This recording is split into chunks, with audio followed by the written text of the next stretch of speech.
Hello students, कैसे हैं आप सब लोग। आई होप आप लोग अच्छे होंगे, अच्छे से पढ़ाई कर रहे होंगे। और आज की इस वीडियो में बात करेंगे कि यार कम टाइम में ऐसे कौन से चैप्टर्स रिवाइज किए जाएं या कौन से चैप्टर्स किए जाएं जिन्होंने अभी ज्यादा पढ़ाई नहीं करी है, या कर भी लिए तो कौन से चैप्टर ज्यादा फोकस करना है जिससे आप अच्छा स्कोर कर पाए। और जो आपको लग रहा है यार पता नहीं, हम बहुत से तो कमेंट करते हैं सर हम पास कैसे होंगे, पास भी होंगे, अच्छे नंबर भी आएंगे, ठीक है। तो फिलहाल हम उस पर बात करने जा रहे हैं। तो पहले तो हम ये देख लेते हैं कि इंपॉर्टेंट चैप्टर्स कौन से हैं। अब होता क्या है ना, कई बार क्या है, हम लोग पढ़ते रहते हैं, हमें आइडिया हम ये आइडिया लेते ही नहीं है कि कौन से चैप्टर्स पे हमें ज्यादा फोकस करना चाहिए। हम लगा रहे हैं ट्रिग्नोमेट्री आइडेंटिटीज, ठीक है, उनमें 4-5 दिन दे दिए, फिर भी पता चले कोई नया क्वेश्चन आ गया, हम फंस गए। तो अभी पहले आपको वो चैप्टर्स करने हैं, अगर आपकी ज्यादा तैयारी नहीं है, जिनमें आप कम प्रैक्टिस में ज्यादा स्कोर कर सकते हो। तो पहले जानते हैं कि सीबीएसई का जो ब्लूप्रिंट था, और ब्लूप्रिंट यार चैप्टर वाइज नहीं होता, यूनिट वाइज होता है। जैसे कि नंबर सिस्टम में आपका रियल नंबर आता है तो वो 6 मार्क्स का है। एलजेब्रा में आपके 4 चैप्टर्स आते हैं, पॉलिनोमियल, क्वाड्रेटिक, लीनियर इक्वेशन और आपका एपी। तो ये सारे एलजेब्रा में आते हैं, 20 मार्क्स का है। कोऑर्डिनेट ज्योमेट्री में एक ही चैप्टर है, कोऑर्डिनेट ज्योमेट्री 6 मार्क्स का है। ज्योमेट्री में ट्राइंगल एंड सर्किल आ जाता है, 15 मार्क्स का है। ट्रिग्नोमेट्री 12 मार्क्स का है। ट्रिग्नोमेट्री में एप्लीकेशन ऑफ ट्रिग्नोमेट्री भी है, ठीक है। मेंसुरेशन में area related to circle and surface area and volume है, जो कि 10 मार्क्स का है। स्टैट्स एंड प्रोबेबिलिटी 2 चैप्टर्स हैं, 11 मार्क्स के हैं। तो ये तो पूरा मैंने आपको आइडिया दे दिया कि इस तरीके से आपके यूनिट वाइज जो डिवीजन है वो ये है। लेकिन अब बात करते हैं कि ऐसे कौन से चैप्टर्स हैं जो आप स्टार्टिंग में करना चाहिए और कम प्रैक्टिस में आपका ज्यादा काम होगा। तो सबसे पहले बात करते हैं नंबर सिस्टम, जिसमें आपका सिर्फ और सिर्फ है रियल नंबर। अगर नंबर सिस्टम यूनिट की बात करें तो इसमें सिर्फ एक ही चैप्टर कोर्स में रियल नंबर, और रियल नंबर के यार बहुत सिलेक्टेड क्वेश्चंस होते हैं, बहुत ज्यादा प्रैक्टिस की नीड नहीं होती है। वही √2 एक इरेशनल नंबर प्रूव करो, वो बहुत छोटे छोटे टाइप के क्वेश्चंस होते हैं। यहां से आप इजीली 6 मार्क्स स्कोर कर सकते हो कम प्रैक्टिस करके। बहुत ज्यादा प्रैक्टिस नहीं चाहिए, आप कम प्रैक्टिस करके 6 मार्क्स गेन कर सकते हो। तो जिन बच्चों ने अभी रियल नंबर अच्छे से नहीं करा, तो एक बार रियल नंबर सबसे पहले कर लो, ठीक है। उसके इंपॉर्टेंट क्वेश्चंस लगा लो, उतने कर लिए, उससे ज्यादा नहीं करना होगा, मतलब ये चीज है मेरा कहने का मतलब है। तो इसमें आप इस पे ध्यान दें। सेकंड बात करें एलजेब्रा की, अगर मैं बात करूं तो एलजेब्रा वैसे टोटल 20 मार्क्स की है और 4 चैप्टर्स हैं। 4 चैप्टर्स में आपका है, अगर हम बात करें पॉलिनोमियल, ठीक है, प्लस लीनियर इक्वेशन वाला चैप्टर, ठीक है, प्लस क्वाड्रेटिक और एपी। क्वाड्रेटिक है और एपी है यहाँ पे। तो आपको क्या करना है, 20 नंबर का है, लेकिन मैं 10 नंबर क्यों लिख रखा है, 10 मार्क्स क्यों लिख रखा है, क्योंकि आप पहले पॉलिनोमियल और क्वाड्रेटिक कंप्लीट करिए। यानी पॉलिनोमियल करना है आपको, पॉलिनोमियल कर लीजिए।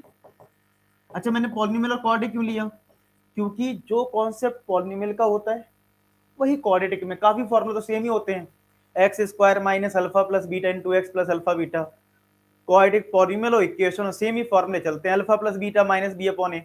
तो एक चैप्टर अगर ये स्ट्रॉन्ग करोगे तो ये ऑटोमेटिक स्ट्रॉन्ग होगा, 10 नंबर तुम्हारे हो जाएंगे। भाई 20 नंबर का है, मैं मान लेता हूँ 10 नंबर का इन दोनों से हो जाएगा, 10 नंबर का इन दोनों से हो जाएगा। 1-2 नंबर वेरी कर सकते हैं, लेकिन हम एक आइडिया तो ले ही सकते हैं ना कि इन दोनों से भी 10 नंबर का आ जाएगा। तो यार आपके 10 नंबर यहां से सिक्योर हो सकते हैं, जिसमें आप एक पे एफर्ट डालोगे, दूसरा अपना स्ट्रॉन्ग होता चला जाएगा। इस बात को समझिए। तो यहाँ पे कहीं ना कहीं आप एक चैप्टर से 2 काम कर सकते हैं। बस वर्ड प्रॉब्लम अगर हम हटा दें तो पूरा सेम ही तो है। अगर वर्ड प्रॉब्लम को छोड़ने से, आपको पता है एज वाले क्वेश्चन होते हैं, 2 डिजिट नंबर वाले क्वेश्चन होते हैं, तो वो चीज अगर छोड़ दें बाकी सब तो सेम ही रहता है कॉन्सेप्ट। तो यहाँ पे आप 10 नंबर स्कोर कर सकते हो कम प्रैक्टिस में। फिर आता है कोऑर्डिनेट ज्योमेट्री, ये एक सेपरेट चैप्टर है, सेक्शन फॉर्मूला है, mid point formula, distance formula. तो यहाँ पे भी बहुत ज्यादा क्वेश्चंस नहीं करोगे तो भी तुम काम चल जाएगा और 6 मार्क्स आप गेन कर सकते हो। अब रही बात सर हम इंपॉर्टेंट क्वेश्चंस कहां से करें कि हम कम टाइम में ज्यादा अच्छी प्रैक्टिस कर लें, तो यार उसके लिए है मेरे पास, जो बच्चे नए हैं अगर उनको नहीं पता होगा तो दिखा देता हूं। जैसे जो अपना चैनल है इसकी प्लेलिस्ट पे जाना, यहाँ पे आपको मिल जाएगा क्लास 10th टॉपर्स प्लेलिस्ट। इसमें आपको मिल जाएगा शुरुआत में टॉप 25 क्वेश्चंस, इस पे क्लिक कर देना। तो सारे चैप्टर्स ऑलरेडी एक बहुत बेहतरीन आपके लिए प्लेलिस्ट बना दी गई है, इसको देख लो, सारे चैप्टर्स में हैं, ठीक है। और देखो लाखों बच्चे देख चुके हैं इस वीडियो को। अब यहाँ पे अगर एक खास बात है वो देख लीजिए, जैसे आप वीडियो पे जब क्लिक करोगे ना, तो यहाँ पे एक तो आप पीडीएफ डाउनलोड करने का एक ऑप्शन मिल जाएगा, सेशन पीडीएफ, ठीक है। यानी कि आप अगर वीडियो देखने का टाइम नहीं तो आप पीडीएफ डाउनलोड करके खुद से भी सॉल्व कर सकते हो। और सबसे खास बात, उसमें से भी मोस्ट इंपॉर्टेंट क्वेश्चंस कौन से हैं वो मैंने मार्क कर रखे, तो आप यहां से देख सकते हो, रिवीजन टाइम में आपको हेल्प मिल जाएगी। और अगर कोई बेसिक मैथ्स वाला बच्चा है तो उसके लिए भी मार्क कर रखा है कि इन टॉप 25 क्वेश्चन में कौन से क्वेश्चन बेसिक वाले के लिए इंपॉर्टेंट है। तेरी बेसिक वालों को सारे क्वेश्चन नहीं करने हैं, स्टैंडर्ड को सारे करने हैं। और मैं एक चीज दिखा देता हूँ, मान लो कई बार आपको माइंड में आता है कि सर प्रीवियस ईयर क्वेश्चंस में भी हमें पता चल जाता है कौन से क्वेश्चन इंपॉर्टेंट हैं, तो बस आपको कुछ नहीं, यही टॉपर्स प्लेलिस्ट है ना, यहाँ पे प्रीवियस ईयर क्वेश्चंस भी हैं 10 इयर्स के, तो अगर आप क्लिक करोगे तो सारे चैप्टर्स की PYQs मिल जाएंगे। और अगर आपको लगता है कि कौन इंपॉर्टेंट करने हैं, तो जैसे मैंने अभी दिखाया ना कि मैंने वीडियो में यहाँ पे दे रखा है मोस्ट इंपॉर्टेंट क्वेश्चन, तो ये इन वीडियोस में भी आपको मिलेगा, हर वीडियो में मिलेगा मतलब, ठीक है, जो प्लेलिस्ट है उसमें आप देख लोगे। तो सोचो अगर आपके पास ज्यादा टाइम तो नहीं बचा है देखा जाए तो, ठीक है, तो आप मोस्ट इंपॉर्टेंट क्वेश्चन कर सकते हो अगर आपने शुरुआत में ज्यादा पढ़ाई नहीं करी है तो।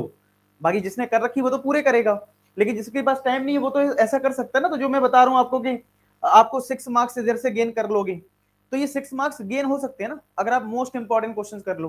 तो कोऑर्डिनेट ज्योमेट्री जो है 6 मार्क्स आप आराम से गेन कर सकते हो।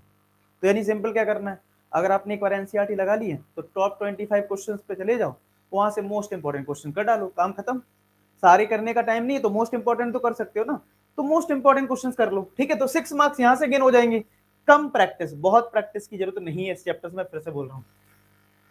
Application of trigonometry, trigonometry total 12 marks का है, जिसमें एप्लीकेशन ऑफ ट्रिग्नोमेट्री को मान लेता हूँ 50% वेटेज, तो 6 मार्क्स हो गया। और एप्लीकेशन ऑफ ट्रिग्नोमेट्री में आपने अगर पढ़ा हो एनसीईआरटी तो क्या लगता है, एक ही फॉर्मूला ज्यादा यूज होता है, tan theta perpendicular upon base, समझ रहे हो, इसी पे पूरी कहानी है।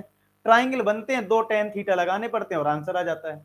तो यहाँ पे भी कम प्रैक्टिस में आप 20-30 क्वेश्चन कर लिए, उसके आगे कुछ नहीं करना है, उसके आगे कुछ नहीं करना है। और हाँ, कल मॉर्निंग में सुबह 9 बजे, कल सुबह 9 बजे हम लोग एप्लीकेशन ऑफ ट्रिग्नोमेट्री के MCQ करने वाले हैं। कल एक मैराथन सेशन होने वाला है जिसमें हम application of trigonometry, circle, 3-4 chapter के MCQ करने वाले हैं। तो कल बेटा रेडी रहना, सुबह 9 बजे से। इसकी लिंक मैं डिस्क्रिप्शन में डलवा दूंगा, ठीक है, कि एप्लीकेशन ऑफ ट्रिग्नोमेट्री MCQ साथ में कर लेना। तो यहाँ पे आप 6 नंबर स्कोर कर सकते हो, ज्यादा टफ नहीं है ये वाला पार्ट, इजिली स्कोर हो सकता है। इसके बाद आते हैं area related to circle, again mensuration 12 marks का है, तो एरिया रिलेटेड टू सर्किल भी 6 नंबर के आसपास आएगा। यहाँ पे भी वो सेक्टर और सेगमेंट, 2 फॉर्मूले याद रखो, 2 लॉजिक याद रखो, और 10 क्वेश्चन भी कर लिया तुमने। गिनती के, मैं बता रहा हूं, गिनती के 10 क्वेश्चन कर लिए, गिनती के, सारा कॉन्सेप्ट क्लियर हो जाता है, सारा कॉन्सेप्ट इस चैप्टर में है ही नहीं कुछ, बस यही करना होता है, कभी किसी को माइनस करना है, कभी किसी को ऐड करना है, ही क्या है इस चैप्टर में। तो इसमें अगर आपको कॉन्सेप्ट क्लियर है सेक्टर का फॉर्मूला क्या होता है, तो यार मैं नहीं कहूंगा कि यार ये बहुत हार्ड चैप्टर है, बहुत आसान है, यहाँ से आप 6 मार्क्स स्कोर इजिली कर सकते हो। और इसके बाद लास्ट जो 2 चैप्टर हैं, स्टेट्स एंड प्रोबेबिलिटी, स्टेट्स और प्रोबेबिलिटी में यार गिनती की मैं बता रहा हूं, स्टेट्स में गिनती के 10 से 15 क्वेश्चन कर लो, सफिशियंट है। पेपर वहीं से आता है, वही मीन, वही मॉड, मीडियन, ठीक है। बनाने को तुम 50 क्वेश्चन बना दो, लेकिन मैं कहूंगा 15 क्वेश्चन भी कर लोगे ना, बेहतरीन तैयारी हो जाएगी। वही मोस्ट इंपॉर्टेंट क्वेश्चन कर लेना, ठीक रहेगा अगर आपने ज्यादा नहीं करा है। प्रोबेबिलिटी भी सेम है, प्रोबेबिलिटी में भी सेम चीज है कि इसमें भी वही number of favourable upon total outcome. तो यहाँ पे क्या है, कम प्रैक्टिस में आप स्कोर कर लोगे। अगर इन सब इनके सबके मार्क्स अगर मैं ऐड कर दूं ना, नेक्स्ट स्लाइड में मैंने कर रखा है, तो ये टोटल 45 मार्क्स का हो जाता है जो मैंने अभी आपको बताया। सोचो अगर इन चैप्टर्स में अगर आप चाहो ना, अगर आप आपके अंदर डिजायर है अगर, तो मैं बता रहा हूं 2 दिन में, 2 डेज में तुम ये सारे चैप्टर्स कर सकते हो, 2 डेज में एनसीईआरटी और प्लस मोस्ट इंपॉर्टेंट क्वेश्चन या टॉप 25 क्वेश्चन। 2 दिन नहीं, मैं तो कह रहा हूं 3 दिन भी लग जाए तो क्या है, लेकिन 3 दिन में ये सारे चैप्टर्स कर सकते हो कवर, और 45 मार्क्स स्कोर कर सकते, मतलब सिक्योर कर लोगे अपने इन चैप्टर से। सोचो 80 में अगर 45 मार्क्स तुमने यहां से सिक्योर कर लिया, तो 50% तो काम तुम्हारा ऐसे ही हो गया ना 2 दिन में, इसमें ज्यादा टाइम नहीं लगेगा। सही बता रहा हूँ, ये चैप्टर्स हैं कितने देर के, देखो खुद देखो ना, ज्यादा है क्या, इट्स स्टेट्स एंड प्रोबेबिलिटी, छोटे छोटे चैप्टर एनसीईआरटी में भी हैं। अगर आप एक्स्ट्रा क्वेश्चन भी करोगे तो वही सेम टाइप के दिखते हैं। यहाँ पे कितने घंटे लगेंगे, 5-6 घंटे में ये हो जाएगा, ठीक है। एरिया रेडियस सर्किल 2 घंटे का चैप्टर है यार ये, ठीक है, वन शॉट देख लेना इसका। एप्लीकेशन ऑफ ट्रिग्नोमेट्री 2 घंटे इसमें दे दिए, ठीक है। कोऑर्डिनेट ज्योमेट्री 2 घंटे इसमें दे दी, चलो। अलजेब्रा 3 घंटे मान लो दे दिए, और यहाँ पे नंबर सिस्टम 1-2 घंटे इसमें दे दी। तो कितने, अगर मान लो 2-2 घंटे भी दे दिए, हम तो कह रहे हैं चलो कितने घंटे, 24 घंटे हो गए।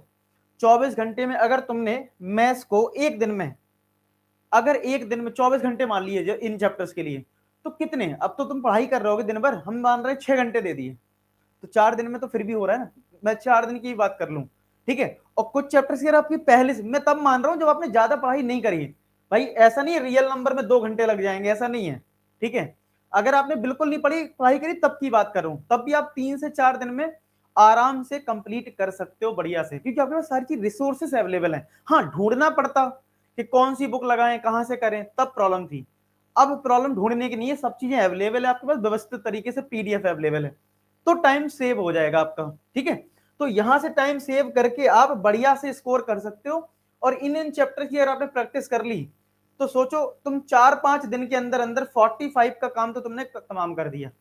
बाकी जो चैप्टर्स हैं उनकी उसके बाद तैयारी करो, पहले इनकी चैप्टर्स की तैयारी करो, मतलब इन पे लगो, क्योंकि इनमें कम मेहनत कर रही है, समझ रहे बात को। क्योंकि वो चैप्टर जो हमारे पास हैं और जिनमें ज्यादा प्रैक्टिस करनी है वो इनके बाद करना, ठीक है। जब 4-5, आज कितनी डेट है, आज 7 हो गई, तुमने मान लो 4 दिन मान लेता हूं मैं, 4 दिन में तुमने ये कर लिया।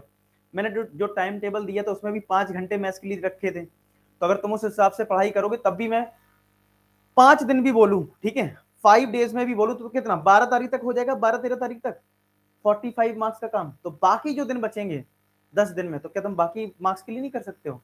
बाकी पेपर में गैप होगा, और दूसरा पेपर में क्या है, जैसे साइंस और उसके पेपर के बीच में गैप है एक बढ़िया 11-12 दिन का, वहां पे भी थोड़ा थोड़ा मैथ्स तो लगाओगे ना, डेली बेसिस पे 2-2 घंटे तो मैथ्स को दोगे। और चैप्टर्स जब से मतलब और किसी सब्जेक्ट का पेपर है जिसमें 10 दिन का गैप है, किसी का 6 दिन का होगा, तो वहां पे सब्जेक्ट को आपको मैनेज करना है, ठीक है। तो आप मुझे कमेंट सेक्शन में बताना गैप में कैसे पढ़ाई करें, उस पर मैं वीडियो बनाने का सोच रहा हूँ। आप मुझे बता देना कि आपको नीड है ना कि गैप में किस तरीके से पढ़ाई करें, कौन से सब्जेक्ट को फॉलो करें, उस टाइम कैसे मैनेज करें, तो वो मैं बना दूंगा, तो आपकी बहुत अच्छी तैयारी हो जाएगी। तो इस चीज को फॉलो करें, डेफिनेटली आप अच्छा स्कोर करें, ठीक है। तो आई होप आपको ये अंडरस्टैंडिंग मिल गई किन किन चैप्टर को पहले कवर करना है और किन को बाद में कवर करना है। बाकी मिलते हैं कल सुबह 9 बजे एक बहुत ही अच्छे सेशन के साथ, तब तक अपना ख्याल रखें। और लास्ट में एक ही बात बोलूंगा कि आप सभी सफल हो। धन्यवाद।